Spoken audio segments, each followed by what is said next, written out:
안녕하세요, 웰더하우스입니다. 이번 시간은 절단 및 가공 두 번째 시간으로 여러가지 절단 및 가공법에 관해서 알아보겠습니다.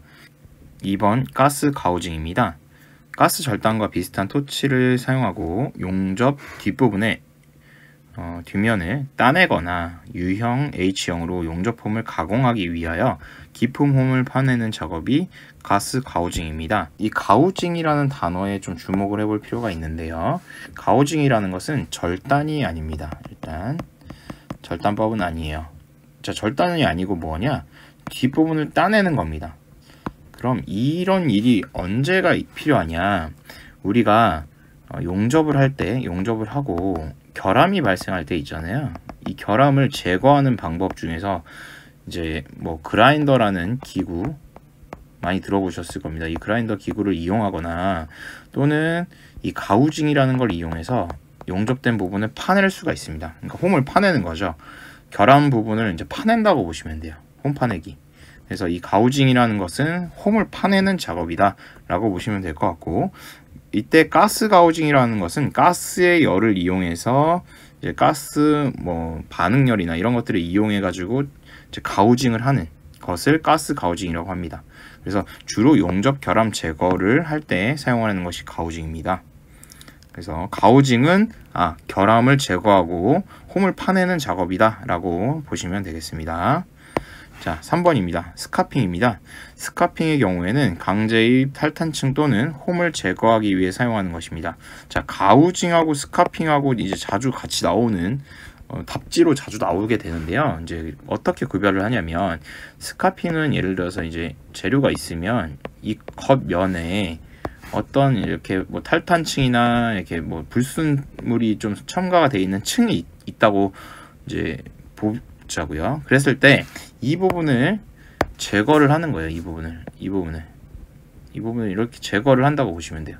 근데 이거를 뭘로 제거하냐면 어떤 불꽃 같은 스카핑하는 도구가 있습니다. 스카핑 도구가 있는데 이 불꽃 같은 큰 불꽃 같은 것으로 여기를 스카핑을 하게 됩니다. 그래서 작업자가 보통 뭐 제철소에서 일하는 분들처럼 보호구를 다 착용을 하시고, 그리고 이제 스카핑에 참여하시는 게 인터넷에 쳐보시면 많이 나오실 거예요. 그래서 이 스카핑의 목적은 뭐냐면 표면을 얕고 넓은 범위를 깎아내기 위해 사용을 하는 거예요. 그러니까 이 표면, 이 윗부분 표면을 불순물을 제거하고 표면을 한번 깎아내기 위해 사용하는 작업이 스카핑이다. 그래서 가우징은 홈을 파내는 거고 스카핑은 표면을 깎아내는 작업이다 라고 이해를 하시면 될 것 같아요. 그래서 스카핑 문제로 자주 나오고요. 가우징도 같이 문제로 나옵니다. 그래서 예를 들어 문제에서 표면을 얕고 넓은 범위를 깎아내기 위해 사용하는 가공법은 하면 스카핑이고, 용접 홈을 제거하기 위해서 뒷면을 따내거나 깊은 홈을 파낼 때 하는 방법은 가우징, 이렇게 보시면 될 것 같아요. 그래서 가우징은 엄밀히 말하면 절단의 방법은 아니고 홈을 파내는 작업입니다. 자, 4번입니다. 수중절단입니다. 수중절단의 경우에는 침몰선의 해체, 교량, 건설 등에 사용하는 절단법으로서 절단 시에는 수소와 산소를 이용합니다. 그래서 수중절단 하면은 뭐 다른 거 생각하실 필요 없습니다. 수소 쓰는 거예요. 수소는 일반적으로 가스 절단이나 일반적인 현장에 사용되지는 않고 수중절단에 주로 많이 사용이 되는 게 수소가 되겠습니다. 그래서 수중절단 작업 시에는 절단산소의 압력은 공기 중보다는 1.5에서 2배로 한다. 이게 아마 문제로 나왔기 때문에 여기에 들어가 있는 내용입니다. 이제 과거에 이런 문제가 출제가 됐어요. 수중절단 시에는 산소를 좀 더 써야 된다라는 문제가 출제가 됐었습니다. 그래서 수중절단, 물속 안에서 절단을 하는 작업이라고 보시면 될 것 같아요. 자, 넘어가 보겠습니다. 5번은 아크절단입니다. 자, 아크절단이라는 건 뭘까요? 자, 우리가 가스 절단, 일반적인 가스 절단이라 하면 산소 아세틸렌 절단이나 산소 프로판 절단을 말하는데, 이 가스 절단에서 사용되는 열원, 그러니까 절단의 근본적으로 절단에 사용되는 열원, 이거는 뭐였냐면은 반응열이었습니다. 반응열. 그러니까 불이 절단에 사용되는 게 아니라요, 반응열, 즉 산소와 철이 결합을 하면서 발생하는 반응열에 의해서 절단이 되는 겁니다. 그런데 아크 절단이라는 건 뭐냐? 자, 열원으로 뭐가 사용되냐면 열원으로 뭐가 사용되냐면 아크열이 사용이 되는 거예요. 아크열. 그래서 가스절단하고 아크절단하고 가장 큰 차이는 뭐냐면 아크열이냐 반응열이냐 이 차이라고 보시면 될 것 같습니다.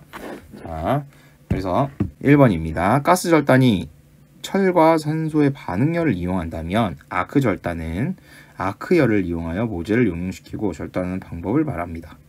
자, 아크열과 반응열 그 차이가 있다는 거 일단 알고 계시고요. 2번은 가스가 불필요하여 저렴하고 절단 온도가 높아 신속하지만 절단면이 거칠다. 자, 아크 절단은 기본적으로 가스가 필요하지 않습니다. 자, 압축 공기는 필요해요. 압축 공기. 자, 압축 공기 엄밀히만 하면 가스는 아니니까 가스가 불필요하기 때문에 아무래도 가스비가 절감이 되겠죠. 자, 그리고 절단 온도가 높아요. 훨씬 가스보다. 그렇기 때문에 신속하긴 신속합니다. 빨리 할 수가 있어요. 예열도 필요가 없고 바로 그냥 절단만 하면 되거든요.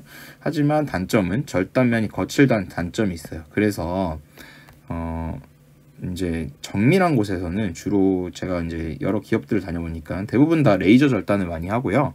여기에는 이제 레이저 절단에 대한 내용은 없지만 레이저 절단을 주로 많이 하고, 그리고 좀 더 두꺼운 철판 같은 걸 자를 때는 아크 절단을 많이 하시는 것 같고, 조선소에서는 아직까지도 가스 절단을 좀 많이 하시는 것 같아요. 그래서 이제 좀 빨리 할 때는 아크 절단이 근데 훨씬 좋기 때문에 아크 절단도 많이 최근에 하고 있습니다. 자, 3번 보겠습니다. 주철, 비철 금속도 가능하다.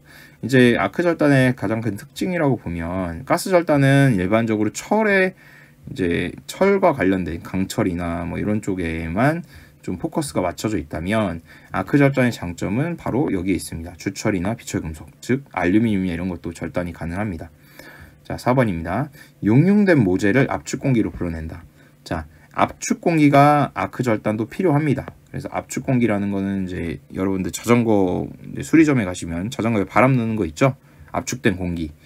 컴프레셔라고 주로 많이 하는 기계를 이용해서 압축 공기를 생산하게 되는데 이 압축 공기로 불어내는 거예요.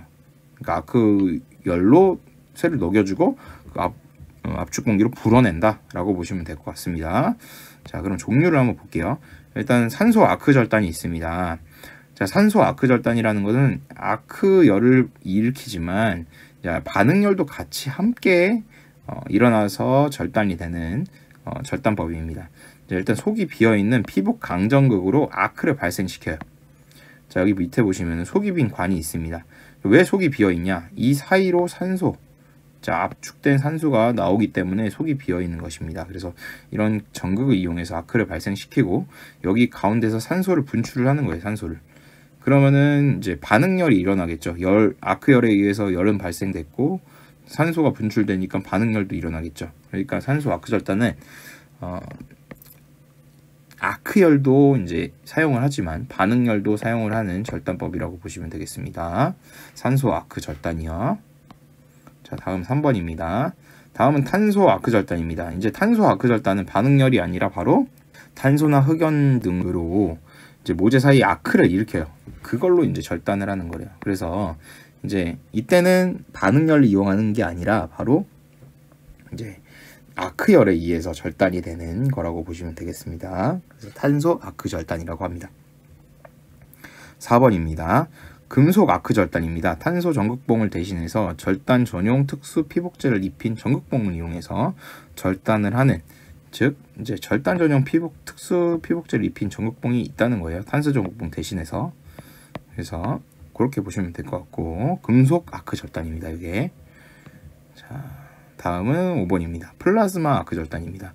저희가 이제 근무하는 곳에도 플라즈마 아크 절단기가 있는데 이것은 전극과 모재 사이에 플라즈마 기둥이라는 게 있어요. 자, 이 플라즈마라는 걸 일으켜서 이 플라즈마 기둥이 가진 아크를 발생시켜서 이때 발생한 열이 10,000도에서 30,000도까지 올라간대요. 상당히 높은 온도죠.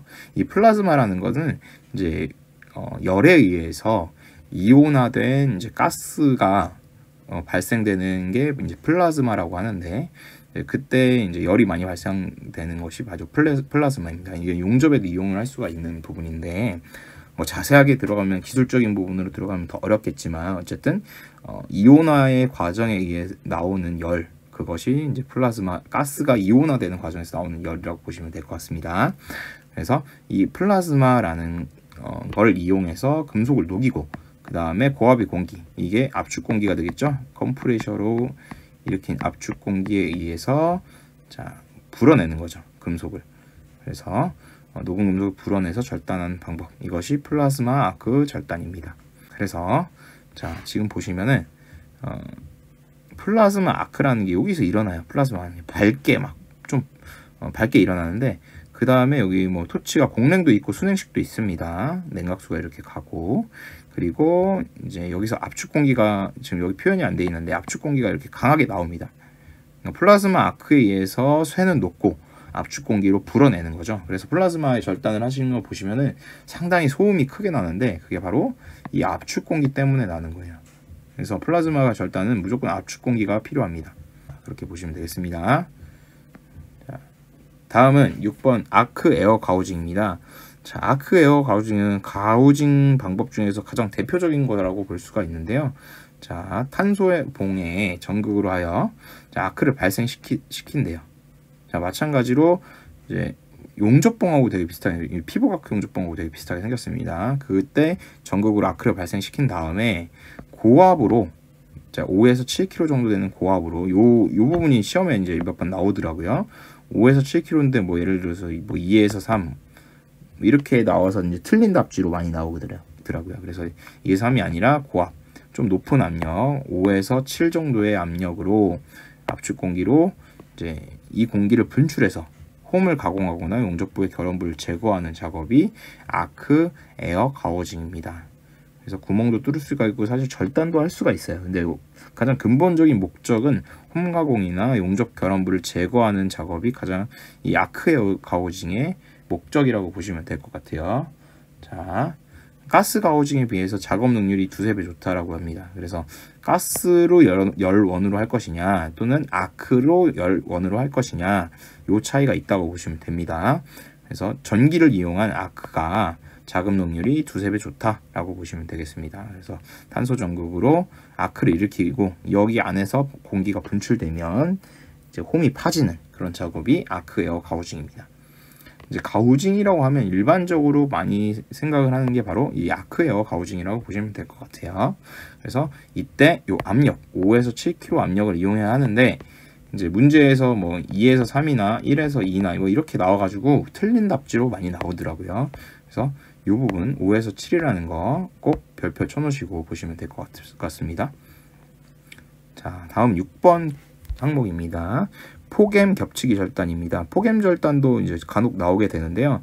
얇은 판 6mm 이하의 얇은 판을 여러 장으로 포개가지고 절단하는 작업이 폭엠 절단입니다. 그래서 경제성과 작업 능률을 높이기 위해서 여러 판을 포개고 한 번에 절단하는 방법을 말합니다.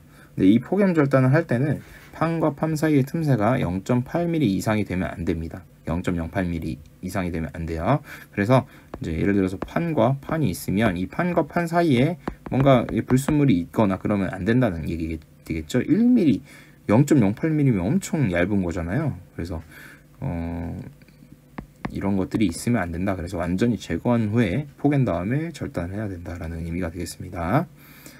자, 다음은 분말 절단입니다. 이제 분말 절단도 간혹 이제 나오더라고요. 그래서 철분이나 용제를 연속적으로 절단용 산소 속에 혼합시켜서 그 반응열로 절단하는 방법이 분말 절단입니다.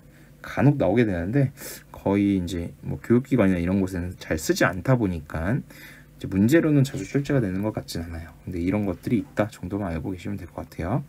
자, 산소창 절단은 자주 나옵니다. 이 산소창 절단이 아마 조선소나 이런 쪽에서 좀 쓰는 것 같아요. 그래서 자주 나오게 되는데, 산소창이라는 건 창이 뭐냐면 여러분들 그 게임할 때 보시면은 창 있잖아요. 이런 이렇게 돼가지고 이런 창 있잖아요. 창 뭐 이제 뭐 이런 창도 있고 뭐 이런 창도 있잖아요. 이렇게 돼가지고 장비가 쓰는 이제 삼국지 장비가 쓰는 장팔사모 같은 이런 창들, 이런 창을 말하는 거예요. 여기 산소창이라는 거는. 그래서 이게 뭐냐면은 이제 모재가 이렇게 있다면 여기다가 창이라는 걸 박는다고 합니다. 그래서 산소창이라는 걸 박아가지고 이걸 이제 가늘고 긴 강관으로 만들어 가지고 여기다가 이제 산소를 공급해서 이 창 자체가 연소가 된대요. 이 창 자체가 연소가 돼서 절단이 되는 그런 방법이 산소 창 절단이라고 합니다. 그래서 저도 검색을 많이 해봤는데 뭐 사파로 여기는 좀 누락이 돼 있지만 인터넷에는 이제 산소 창 절단 치면은 몇 개가 나오더라고요. 근데 관련돼서 동영상이나 이런 부분은 좀 보기가 힘들어 가지고 원리상으로 산소 창이라는 게 무기로 사용되는 그 창을 말하는 거고, 그 창은 보통 가늘고 긴 관으로 만든대요. 엄청 가늘고 긴 강관으로 만들고 거기에 산소를 공급해서 창 자체가 바로 연소가 돼서 절단이 되는 방법이다 라고 이해를 하시면 되겠습니다. 자, 이상으로 절단 및 가공 두 번째 시간을 마치도록 하겠습니다. 감사합니다.